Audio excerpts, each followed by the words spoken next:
Hey, what's up guys? My name is Ryan. Thanks so much for joining me. Let's geek out on some gear and let's get into this episode.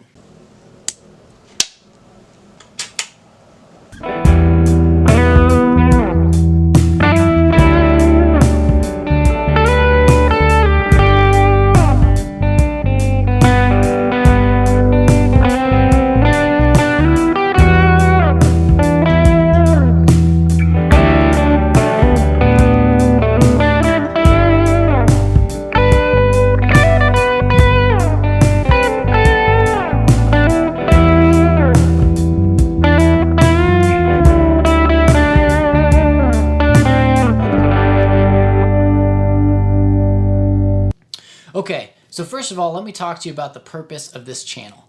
My whole goal here is to help grow myself and you as a musician, help to grow us as worshipers, but then also, let's just geek out on some gear. Let's have fun. The purpose of this channel is really just to share my experiences, what I've done, try to help out other people, and just to interact with other people and see what everyone else is doing and incorporate some of their styles into my playing and vice versa. And I just really want to help people out, especially those worship guitarists that are struggling. Maybe you feel like you're not very good and you don't know what to do and where to go, because that's honestly the position that I'm at right now. I've grown a lot over the last couple of years as a musician, as an electric guitarist specifically, and also just in music theory. And so what I want to do is kind of take some of those things, talk about them, but then also say, hey, what are you guys doing? How are you improving as a guitarist? And then I want to share those back with everyone else that's following. I've gotten a great hit on my previous video talking about my MIDI rig that I have going on and my pedal board. And so what I want to do is just talk to you a little bit more about maybe some more of my gear, and let's go through playing styles, and let's go through how you are being successful as an electric guitarist and as a worship guitarist too. I think there's a difference between someone that's really talented on electric guitar and someone that can incorporate the electric guitar in a worship setting and really move in a worship environment. So let's collaborate, let's chat. This is the first episode, so let's get into it.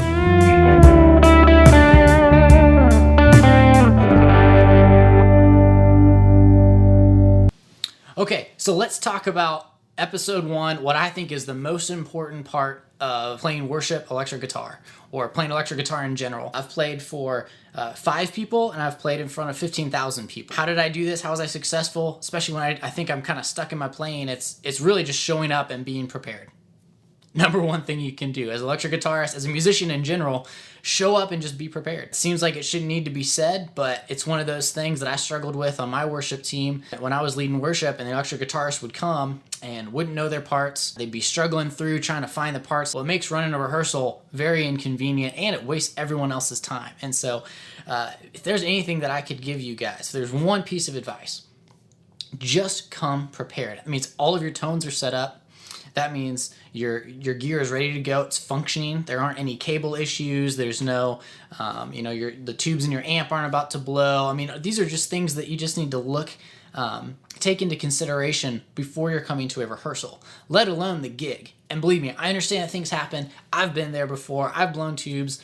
I've busted a string. But you know what? I've got extra tubes, or I've got maybe a second amp that I'm playing through, or I've got some kind of DI incorporated into my rig that I can just whip out and plug right into. Or I've got a second guitar that I'm bringing with me. If a string breaks, I'll just take it off. Then the whole set's not blown. It's just going to be one song, or maybe one part of a song, And so what I would encourage you guys to do, and maybe the one piece of advice that I could offer in my years of playing, is let's just come prepared. Can we make that a pact for 2019? Let's help out our worship leaders. Let's help out our worship teams and our churches, because that's ultimately what we're doing. Let's just help everyone out, and let's just come prepared. That means let's know our parts before rehearsal, and especially before the gig, but right during rehearsal, we should show up, and we should be the least concern for the worship leader. They should be able to look at us and tell us where they want to go and dynamically what's going on, but we should never be going over parts at rehearsal.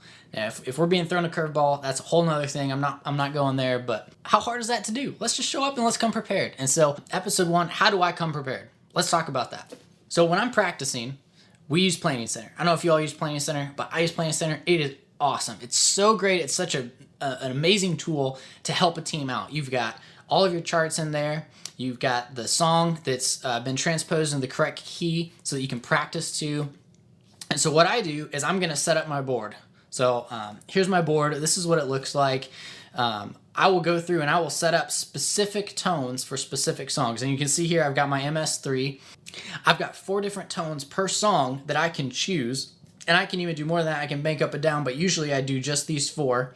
And what I'll do is I will set maybe a worship-y sound. It's got super long reverb. It's going to be real ambient. And then I'll set a couple of gain stages in there.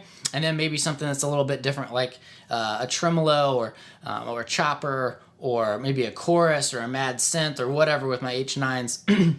And what that's going to do is that's going to allow me to be super versatile on that song. And I don't have to tap around on my different pedals. I can just click this number 1, 2, 3, or 4, and it's going to go to the exact tone that I want every single time. It's in the correct beats per minute. So I don't have to worry about tapping in delays or anything like that. Again, it's just my vibe. If you want to tap, not hating that. This is just what I do. So then when I get to rehearsal and when I get to the gig, all my tones are already done. There might be minor adjustments that I might make just depending on what the other electric guitarist is doing or what the keys are doing. But this is how I get prepared. I go through, I program every song, and then after I'm done with that, it's saved, it's done, and I never have to do that again. And we're not introducing new songs each week, so I don't have to worry about that.